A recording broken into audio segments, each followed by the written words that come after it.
Hi, guys. I'm Deegan Martinson, your state parliamentarian. Today I'm joined with Angela Stone. Before we get started, I just want to say thank you, Angela, for taking the time to speak with us today. As an executive director, your leadership journey offers valuable insights and advice that our members can use in becoming future business leaders. Before we dive into the questions, could you tell us a little bit about yourself, who you are, and what your position entails? Sure. Um, so as Deegan said, my name's Angela. I actually have been an FBLA member with Washington in at some capacity for the past, oh, it's hard to say, but 15 years. Nope, more than that. Coming up on 20 years as somehow an FBLA member. I grew up in Washington. I've actually grown up and lived in Snohomish County my entire life. I even went to school, well, technically King County at UW. Go Dogs. But I actually joined FBLA as a freshman in high school, yep, 20 years ago. And I didn't know what it was. And I had a teacher, her name was Mrs. Sanchez. I'll never forget it. And she said, "You're joining FBLA." And I said, "I don't know what that is." She said, "That's okay. You'll learn as we go." And I went to my first leadership development conference and I absolutely fell in love with FBLA and what they stood for and the leaders that they created and the jobs they were able to help people secure. So I continued my journey on and into my sophomore year. I kind of dove a little bit more into helping my local chapter. And then my junior year became our chapter president. And then my senior year, I was actually the vice president of the West Central region on the state officer team for Washington FBLA. I jumped right into college and my career and continued to support FBLA as a judge and sponsor. And then my career path led me to actually become a career technical education teacher in that direction. And I became an FBLA advisor, and then I became a region advisor on the board of advisors, and I did some work with some other CTSOs in other states. And it's really come full circle now back to me being the executive director of Washington FBLA. So a little bit of my career background that's not FBLA or career in technical education is I worked for Marriott in sales, and I've also worked at Microsoft in operations and business management. So I feel very blessed that I get to be where I'm at today to help support students across Washington, really learn what they want to do when they grow up and achieve those goals and kind of help them along the way. That's so cool. I didn't know that. So, diving right into the questions, the first question is, what core values guide your leadership and how have they influenced the way you make tough decisions? Ooh, that's a great question.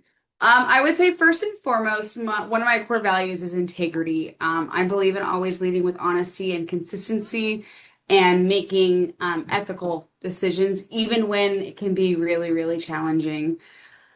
Another one of my core values is respect. I really value diverse perspectives, and I want to treat others with dignity, just like the way that I want to be treated. I believe in the golden rule. You treat others how you want to be treated. And I think that if everybody did that, we would live in a place of more respect and love. So those things are very, very important to me. And then I would say my third core value is just purely excellence. I strive for high standards and continuous improvement. I believe in being a lifelong learner. And when making tough decisions, I make sure that those three things are always taken into account. I completely agree with you. Those are great values. Moving on to the second question. Looking back, what was the biggest leadership challenge you faced and how did you overcome it? Great question. There's been some challenges over the years. I would honestly say I think that my greatest challenge was I was working a project when I was a contractor for Microsoft and I was managing a team and there was a few members on the team who were not, I guess you'd say, pulling their weight. And one of them happened to be a personal friend of mine. And so it's always really challenging when you mix friendships and business, and especially when you start to have a team and, they start as just colleagues, but they become your friends. And then when it comes time to, you have to be a little bit more of a manager than a leader and guide them. It can be really hard and kind of conflict of interest, I guess, if you will, because you want to make sure that you are managing the correct way, but then also holding everybody to the same and higher standards, regardless of whether they're your friends or not.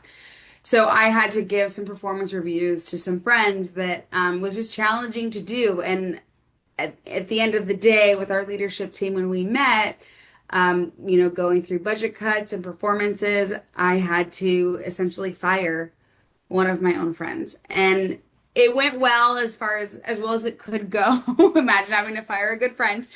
Um, but she understood, and it was just challenging because, whether they're your friend or not, they're still people. And so when you are impacting someone's, what is truly their livelihood, food in their mouth, roof over their head, their finances, it can be really, really just tough. And so that was a really hard decision. I would say I overcame it simply by just trying to remove the emotion from it and making a business decision, but then also being empathetic and understanding and kind of walking through the process of, how we arrived to this and that it was the right decision to make for the business and the rest of the team.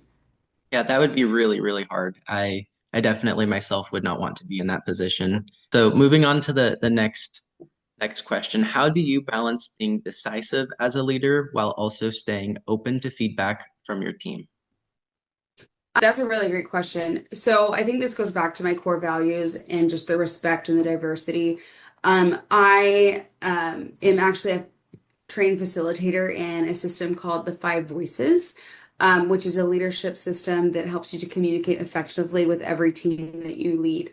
And for those of you that know what that is or know what the five voices are, my foundational voice is a guardian.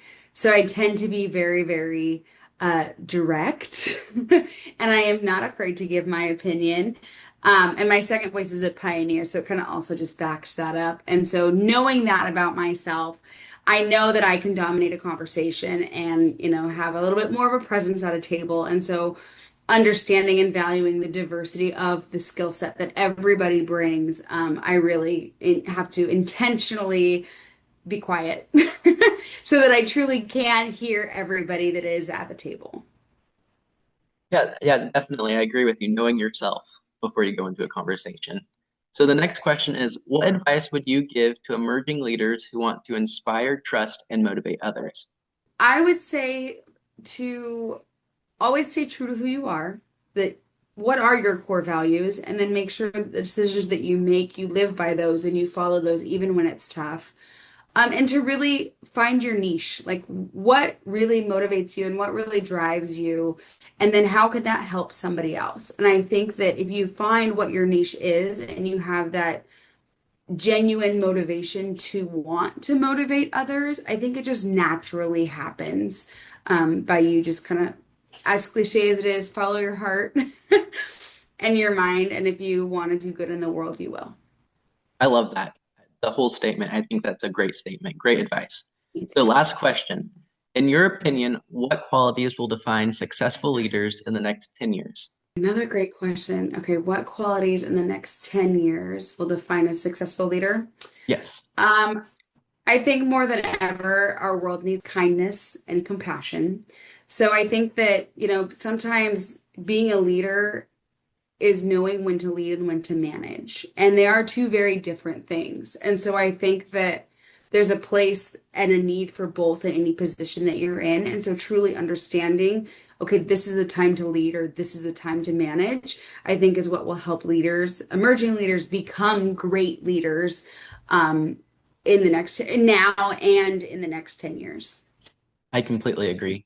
So that's all of the questions. I just want to say again, we truly appreciate your time and perspective. Your insights on leadership will be meaningful to anyone striving to grow as a leader. And thank you again for sharing your advice and experience with us. I hope everyone got to learn some things from this and take this Angela's advice seriously. That was all great, great advice. And I hope you guys have a great rest of your day.